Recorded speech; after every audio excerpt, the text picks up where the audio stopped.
concerns me most is the Al-Qaeda operatives that they have placed other places, including the United States, and the danger that they pose, immediate danger they pose.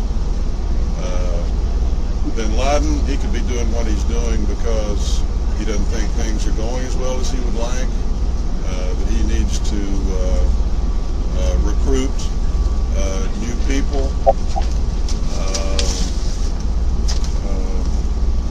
It could be a good signal that he's sending. I'm not sure he'd be doing that if everything was going to please him.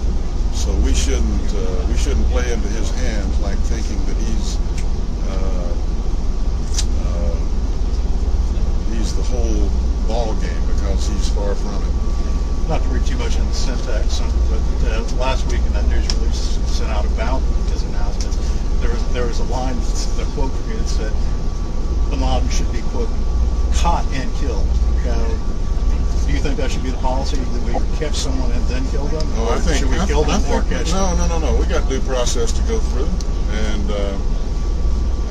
depending on the circumstances, the due process needs to fit the circumstances they find themselves in.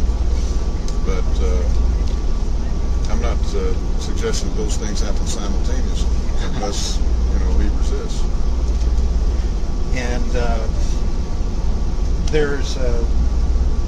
he had an old tie to another lawyer. He helped out a lawyer in defending one of these guys who was involved in some Libyan stuff years ago.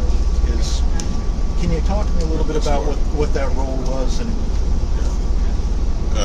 as I recall, one of the senior partners of the law firm asked me a question about, I believe it was about venue where a trial like that would take place, or some technically related question.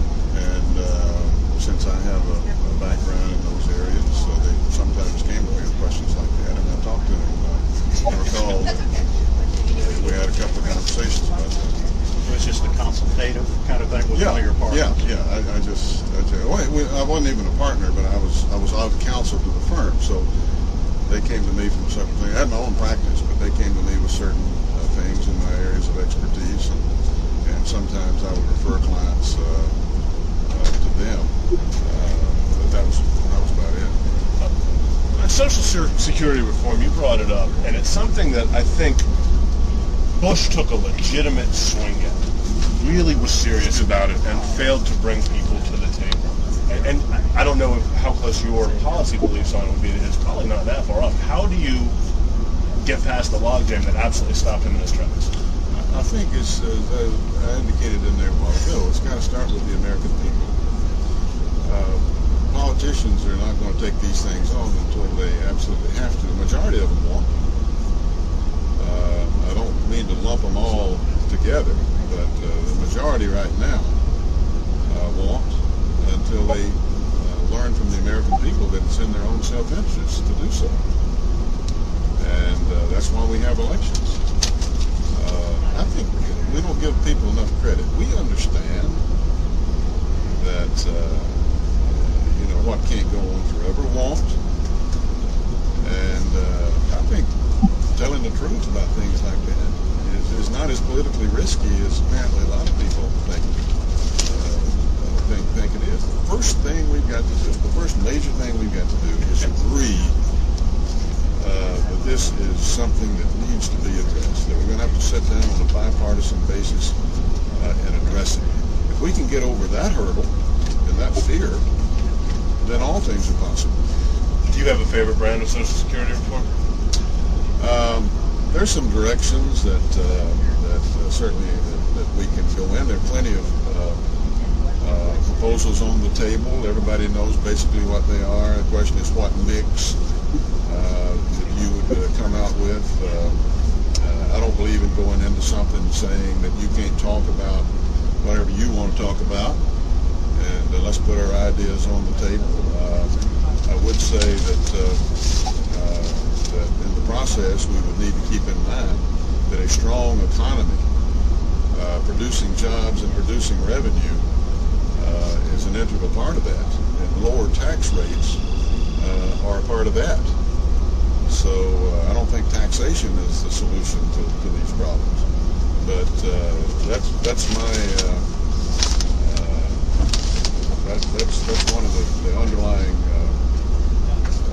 ideas that I have about discussions like that. But there's any number of things that we could deal with. But if people will agree with me that it's got to be addressed, then we're at the point where we can get down to some details and get down into the weeds on it.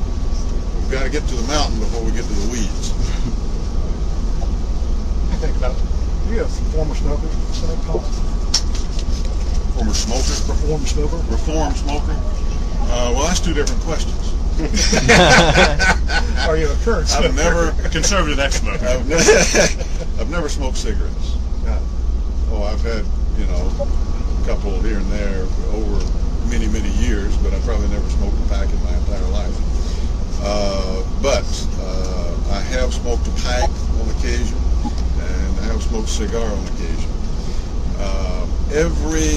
Every once in a while, I'll smoke a cigar. But I have learned that even when I'm on the back porch, the screened-in porch, that the smoke may be affecting the little girl. She may have a condition. She coughs sometimes, and we've taken her to the doctor about it, and I don't do that anymore. Now, if I'm out somewhere and outside somewhere and the opportunity presents itself, it's not very often, but I'll do it. Occasionally I like to chew on one, but sometimes one will lie around for days without me ever lighting it up. What do you think of plans to tie a tobacco tax increase, cigarette, pipe tobacco, cigars, to paying for health care? People want to look at the tax increases first about everything, and then they look to tobacco, second on the list. I don't like tax increases in general. Give me the array of options and tell me what the possibilities are. It's just usually a cover for not wanting to do anything on the spending side. If people want to outlaw smoking, let them put that proposal on the table and see how far it gets. But in the meantime, don't use taxes in order to carry out your other agendas, and concentrate on the spending side of the ledger instead of so many taxes. You mentioned General Petraeus today. Tell me what you think the solution is in Iraq, and what you mentioned the Democrats also and pulling out. I mean, what is the solution in your view? The solution is do whatever is necessary to stabilize that place so that free people can have a free chance. The tactics of that, I think we got the best man possible on the job. I think the strategy that we're carrying out now is a good one. We got more troops down there. They're more aggressive than they have been, and they're showing results. And we've got to avail ourselves of any and every opportunity for the success. The price for failure will be heavy in years to come. And it will make the United States of America less safe than more. What if the Powell doctrine is correct? What if it takes 500,000 troops? I'm not going to do any what ifs on that. I think that pretty much states the... This is the same space that... Didn't you say wrap up? Last one. Go ahead. This is the same space that John McCain is occupying. He's got this no surrender tour this week. Is John McCain right on the surge?